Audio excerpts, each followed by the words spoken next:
چائے بنانے کے لیے کیتلی رکھتے ہیں. ہماری مائیں بہنیں بیٹیاں بناتی ہیں چائے، آپ بھی بناتے ہیں، ہوٹل والا بھی بناتا ہے. کیتلی آپ نے رکھی، بالکل بھینس یا گائے کے تھن سے پیور دودھ نکال کر کے آپ نے کیتلی میں ڈالی. اس کے اندر آپ نے شکر بھی ڈالی، اس کے اندر آپ نے ادرک بھی ڈالی، اس کے اندر آپ نے لونگ بھی ڈالی، اس کے اندر آپ نے الائچی بھی کوٹ کے ڈالی. بہترین اسپیشل چائے چاہیے ہے کہ نہیں؟ آپ نے یہ تمام سب چیزیں اس کے اندر ڈالی اور بڑے پیار سے ڈالی. کھولایا آپ نے، کھولانے کے بعد پیالیوں میں ڈھال ڈھال کر کے لوگوں کو کہا کہ آپ لیجئے چائے پیجئے. مجھے آپ بتائیں کہ اگر وہ ہوٹل والا ہے تو لوگ اس کے ساتھ کیا سلوک کریں گے، اور اگر مہمان ہیں تو وہ آپ کے ساتھ کیا سلوک کرے گا؟ آپ مجھے اس کا جواب دیجئے کہ کیا اسے کوئی بھی عقل مند آدمی اس پیالی میں ڈھلی ہوئی دودھ کے اس کو کوئی چائے کہے گا؟ بولیے. اس میں آپ نے چائے کی پتی نہیں ڈالی، جان بوجھ کر نہیں ڈالی یا بھول کر نہیں ڈالی. لیکن ادرک بھی ڈالنا آپ نہیں بھولے، آپ اس کے اندر لونگ ڈالنا بھی نہیں بھولے، الائچی بھی ڈالنا نہیں بھولے، شکر بھی ڈالنا نہیں بھولے. مکمل طریقے سے آپ نے پورے پروسیس چائے کی طرح آپ نے بنائے، لیکن آپ نے چائے کی پتی نہیں ڈالی. دنیا کا کوئی بھی معقول آدمی یا غیر معقول آدمی بھی اسے چائے کہہ سکتا؟ بولو، اما زور سے بولو. ہاں تو ایسے بولو ذرا میں بھی سنوں، کیا آواز نہیں جاتی ہے؟ ہاں بیٹا جزاک اللہ خیر. اسے کوئی چائے نہیں کہہ سکتا ہے. اب آپ اس کی تعریف کریں، پیور دودھ ہے، اصلی، بالکل کوئی بھی پانی کا ایک قطرہ بھی اس کے اندر ملاوٹ میں نہیں. بہترین ورجنل شکر ڈالی ہم نے، بالکل امریکن. اس کے اندر الائچی خرید کر، لونگ خرید کر کے ہم نے ڈالی، تازہ ادرک پودینے ہم نے ڈالے. آپ لاکھ تعریف کر لیں لیکن دنیا کی کوئی طاقت اسے چائے کہہ سکتی؟ بولو، آواز دو ذرا، سمجھو اس حقیقت کو جو بات میں سمجھانا چاہتا ہوں. عزیزان محترم، اس کی اہمیت تو میں بعد میں بھی بتاؤں گا، پہلے آپ یہ بنیاد تو سمجھ لیں. اسے کوئی چائے نہیں کہہ سکتا ہے. اب اس کے برعکس آپ نے چائے طلب کی، کسی نے ایک لوٹا پانی ڈالا اور چائے کی پتی ڈالی اور کچھ نہیں ڈالا، نہ ادرک ڈالا، نہ لونگ ڈالا، نہ الائچی ڈالی، نہ شکر بھی نہیں ڈالا. ہو سکتا ہے بہت سارے لوگ مشکور ہوں. مشکور سمجھتے ہو کس کو کہتے ہیں؟ آج نیا جملہ ملا ہے، حضرت مولانا بقیت السلف عبد الرحمن بن عبید الرحمن مبارک پوری حفظہ اللہ، ان کے بھائی ڈاکٹر عبدالعزیز حفظہ اللہ تشریف فرما ہے. ایک انتہائی معتبر شخصیت اس جلسے کی صدارت کرتی ہوئی، یہ ہم سب کے لیے بڑی ناز اور بڑے شرف اور سعادت کی بات ہے. آج میں ان سے جب ملنے گیا، بارش بڑی تیز ہو رہی تھی، باوجود اس کے جب ملنے گیا تو انہوں نے کہا آپ تو مشکور نہیں ہیں. تو میں تھوڑے سے اس میں کنفیوژن میں پڑ گیا، شیخ میں آپ کا تو مشکور ہوں، ممنون ہوں. کہنے لگے نہیں، وہ مشکور شکر والا مشکور، کہ مطلب آپ کو شکر تو نہیں ہے.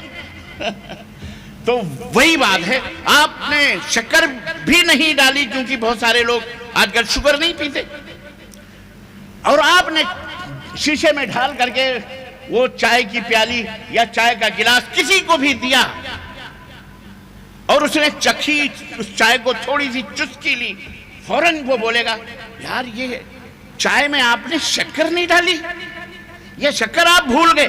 یعنی کچھ نہیں ہے اس میں سوائے پانی کے اور سوائے اس چائے کی پتی کے. لیکن ہر بچہ غیر معقول شخص بھی دیکھے گا، پیے گا تو کہے گا یہ چائے. کہے گا کہ نہیں کہے گا؟ بولو. آپ لاکھ اب میں آپ کو اس مثال کا وہ بتا رہا ہوں کہ یہ مثال کیوں دی جاتی ہے. یہ مثال میں نے اس لیے دی ہے کہ بالکل یہی حال نمازوں کا بھی ہے. آپ سینت کر کے رکوع کریں، بڑے استقلال، بڑے اہتمام کے ساتھ سجدے کریں، پورا قرآن پڑھ ڈالیں، سوائے پورا قرآن پڑھ ڈالیں سوائے سورہ فاتحہ کے، قل هو اللہ سے لے کر قل اعوذ برب الفلق سے لے کر کے پورا سورہ فاتحہ کو چھوڑ کر الف لام میم سے لے کر کے والناس کی سین تک پڑھ ڈالیں. اور آپ سجدہ بھی کر لیں، رکوع بھی کر لیں، بڑے ماشاءاللہ تبارک اللہ ہر آدمی کہے گا نمازی، لیکن اگر آپ نے اس میں سورہ فاتحہ نہیں پڑھی تو آپ بتائیں وہ نماز ہو جائے گی؟ کوئی بھی دنیا کا معقول آدمی نہیں کہے گا کہ اس کی نماز ہو جائے گی۔ کیوں؟ اس نے سورہ فاتحہ اس کے اندر نہیں پڑھی۔ بالکل یہی مثال ہے عزیزان محترم، چائے کی پتی نہیں ڈلی تو اس کو کوئی چائے نہیں کہے گا، چاہے وہ کتنی بھی الائچی لونگ سے بھری ہوئی ہو، لیکن اسی طرح سے سورہ فاتحہ اگر نہیں پڑھی آپ نے تو کوئی بھی نماز، اللہ کے نبی نے فرمایا کوئی بھی نماز من لم یقرأ بفاتحۃ الکتاب فلا صلاۃ لہ، اس کی نماز نہیں ہوتی،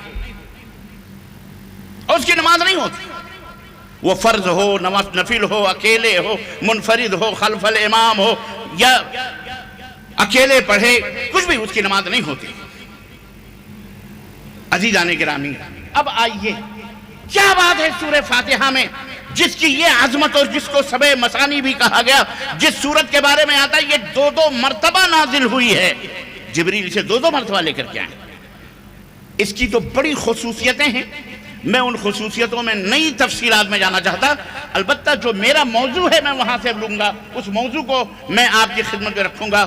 اہدنا ایاک نعبد و ایاک نستعین کہتے ہیں نا آپ نماز میں، اس کے بعد کیا کہتے ہیں؟ اہدنا الصراط المستقیم، اے اللہ ہمیں صراط مستقیم پر چلا، صراط مستقیم پر چلا، اے اللہ ہمیں صراط مستقیم عطا فرما۔ کہتے ہیں کہ یہ ہے ترجمہ صراط مستقیم۔ اب صراط کیا ہے اور مستقیم کیا ہے؟ اللہ فرماتا صراط مستقیم، صراط تو کہتے ہیں راستے کو، راہ کو، روڈ کو یا شارع کو عربی میں بولتے ہیں صراط، اور مستقیم کہتے ہیں بالکل خط مستقیم، یعنی بالکل سیدھی لکیر جیسے کھینچی ہوئی ہو۔ اور اللہ کے رسول صلی اللہ علیہ وسلم نے بڑے پیارے انداز سے قرآن کریم کے حوالے سے صراط مستقیم کا تعارف کرایا ہے، اور قربان جائیں اپنے نبی حضرت محمد الرسول اللہ، زور سے کہو صلی اللہ۔ ہمیں یہ کہنے کی ضرورت نہ پڑے گی پڑھیے درود، جب بھول جائیں تو کہیں پڑھیے درود پاک اللہم صلی اللہ، اور پتہ لمبے پھر نہیں یاد آیا پھر مولوی کہتا ایک دفعہ اور جھوم کے پڑھی، پھر نہیں یاد آیا پھر کہے گا رسول اور آل رسول پر ایک مرتبہ اور پڑھی، اتنے میں اس کا گٹکا سب ختم ہو جاتا ہے۔ سب ہمیں نہ کہنا پڑے، کیونکہ ہم نبی کائنات حضرت محمد الرسول اللہ صلی اللہ علیہ وسلم کے اوپر آپ کا نام سن کر درود پڑھنے کو فرض سمجھتے ہیں۔ نہ کوئی پڑھے تو وہ اللہ کے نبی نے بد دعا فرمائی ہے کہ وہ ہلاک و برباد ہو جائے، یہ ہمارے نبی کا فتویٰ ہے، جبکہ بھارت کے نہیں بلکہ بر صغیر کے مفتیوں نے یہ فتویٰ دیا ہے کہ ایک دفعہ پڑھ لیا فرض ادا ہو گیا، اس کے بعد پڑھے نہ پڑھے کوئی حرج نہیں ہے۔ تب کیا کرے؟ انگوٹھے چومنے پہ لگا دیا ہے، نہ پڑھو چلو چومو، انگوٹھے چوم۔ یہ ہے صراط مستقیم سے انحراف۔